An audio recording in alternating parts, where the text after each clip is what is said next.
Hi, Democracy Watch listeners. This is Andy Laidman. I'm not at the show today, unfortunately, so I wanted to give you a bit of a rundown on what's going on in this piece. It's about old-growth logging on Vancouver Island, specifically in the Carmanah Walbran, and it is a follow-up piece to an interview we aired here on Democracy Watch on January 10th. I spoke with James Davey, who introduces himself in the piece, so I won't give you too much of an introduction. But yeah, take a listen.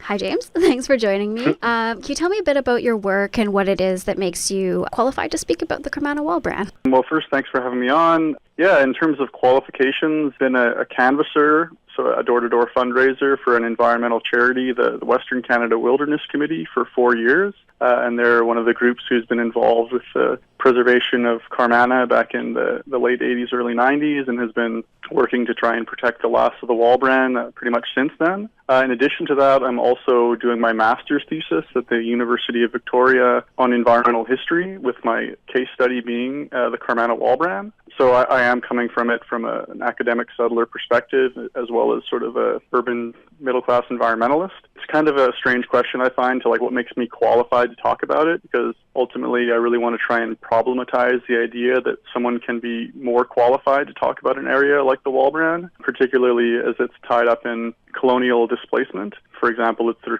traditional territory of the Pacheedaht and Pacheedaht, which I think often gets overlooked in a lot of these debates. And those are some really great points you raised, so I'm really glad that you brought up the historical aspect of it as well as the colonial. So do you just want to let us know where the Carmanah is and what its history with logging is? So the Carmanah Walbran is a series of river systems on southern Vancouver Island. It's kind of tough to situate it because it's sort of in the middle of nowhere. There aren't any major towns right next to it. That's kind of why it's been so attractive to sort of romanticize as both wilderness or as timber reserve. But the easiest way to situate it is it's by Port Renfrew, which is on the southwest coast of Vancouver Island. Essentially from Victoria, you drive along the coast until the road ends. You get to Port Renfrew, and then it's another hour or so on logging roads. And then to get to Carmanah, it's actually a different road on the other side, and you have to come from the north. So Bamfield is kind of the closest city there, but again, neither one of those are particularly close. The only way to get there is through logging roads, which is another irony of wilderness hikers to go there. And in terms of the history of logging,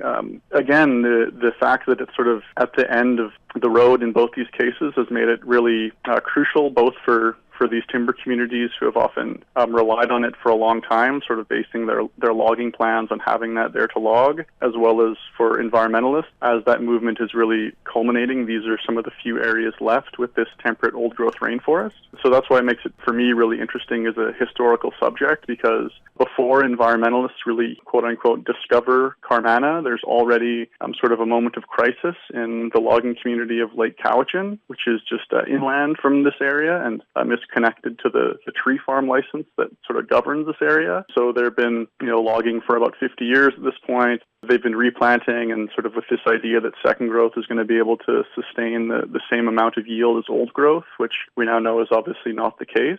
So by the time, 1988 rolls around and they find the Carmanah giant, and environmentalists really sort of find this icon in Carmanah as something to preserve, it's really emerging there's already this point of crisis in logging communities, on top of, the history of, again, colonial displacement, which had been ongoing since the 19th century, but more particularly since about World War II, when residential schools removed Indigenous people from the area. Part of the valley is actually protected as a provincial park, and then part of it's not, leaving it vulnerable to logging. What actions on the governmental, on the activist, the watchdog arenas with Indigenous efforts are currently being taken today to expand the protected areas?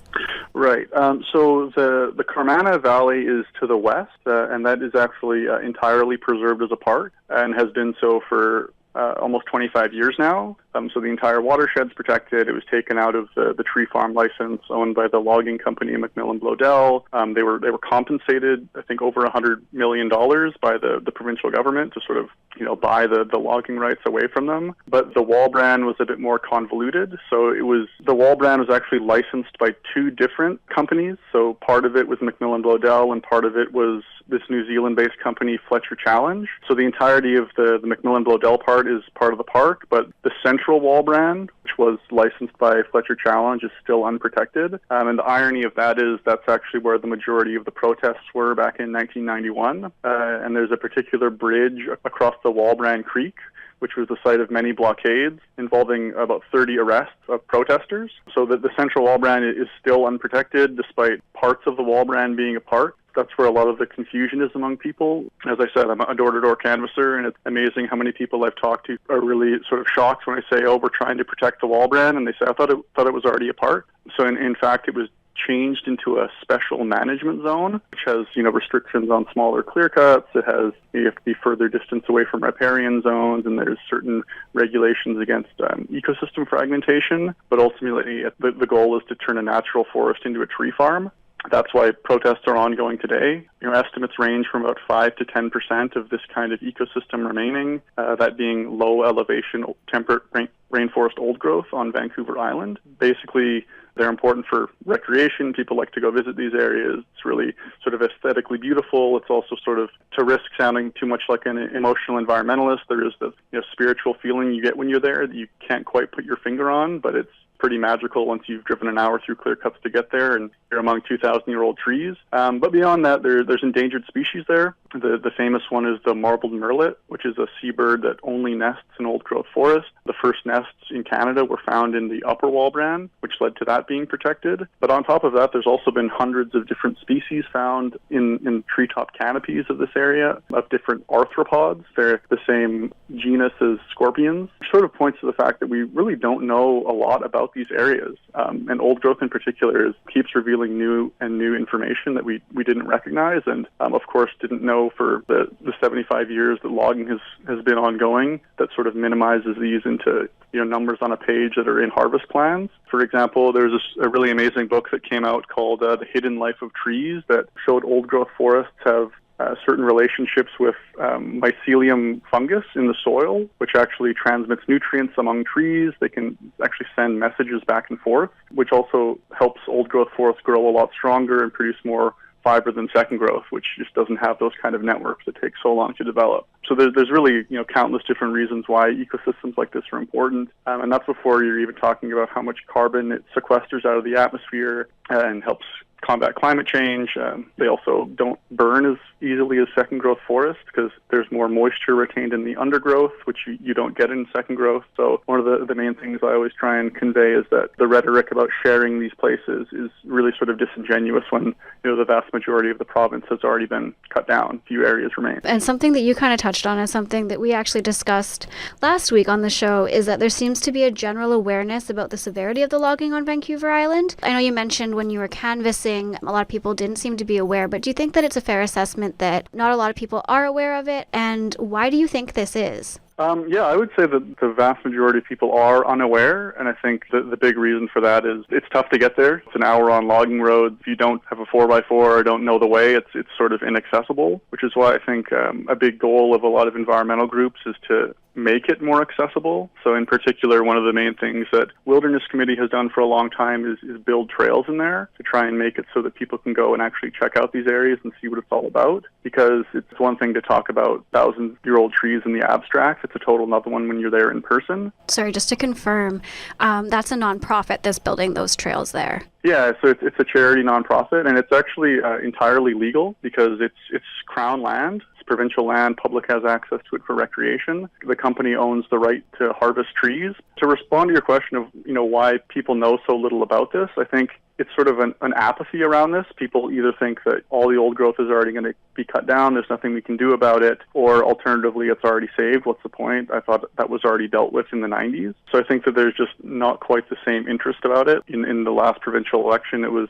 not even really an issue for any of the political parties. The NDP sort of released something at the very end of the campaign, briefly mentioning it, but not really addressing it. And I think part of the reason for that is because it is such a touchy subject, especially in the context of forest worker layoffs, which is very real and awful problem for a lot of these communities who have relied on the forest for so long and have their mills shut down. And I think that a big part of the solution needs to include workers and environmentalists as well as Indigenous people, and think about local sustainable solutions to these problems, and understand that raw log exports are another big part of the problem, not necessarily in the Walbran, but just in terms of understanding how our economy works, understanding how much more sustainable ecotourism is in the long run. And I think that's really another fundamental aspect of the trail building, is to try and provide jobs that are going to last in perpetuity and have that money actually stay in these communities. And I always like to use the example of, Tofino versus Lake Cowichan. One place preserved their forest, tourist hub, another one cut them all down, and not a lot of people want to come from all over the world to hike through a second growth clearcut. So kind of tying into that as well is, CiTR is located on the Lower Mainland, so we're not on Vancouver Island.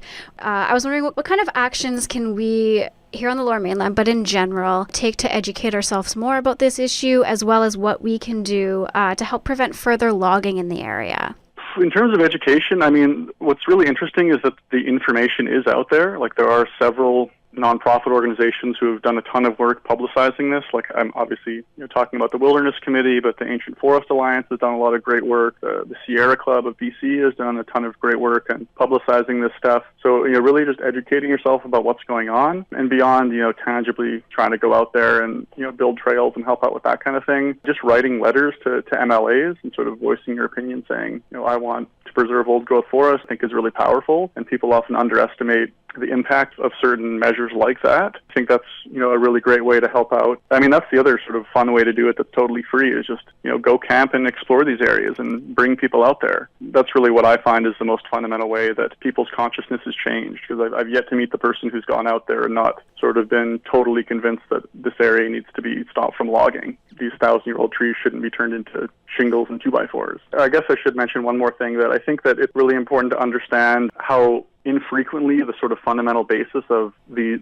tree farm licensing is. Like, for example, when it was first granted in 1955, the Minister of Forest was jailed for bribery related to granting the license. The first MLA in the British Commonwealth jailed for that. And despite the conviction, the license stayed with the company. So sort of recognizing who's actually profiting off this sort of thing, and understanding that workers, environmentalists, Indigenous people need to work together on thinking of alternate solutions, alternate methods of selective forestry, in addition to ecotourism, to try and think beyond these sort of systems that we think are immutable and can't change, but they actually are. Thank you so much for speaking with me about this really important issue.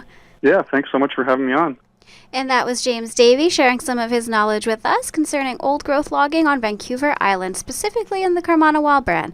If you want to learn more about that fun fact that James shared with us concerning the MLA that was jailed, his name is Robert Summers. All right, thank you for tuning in to CiTR 101.9 FM.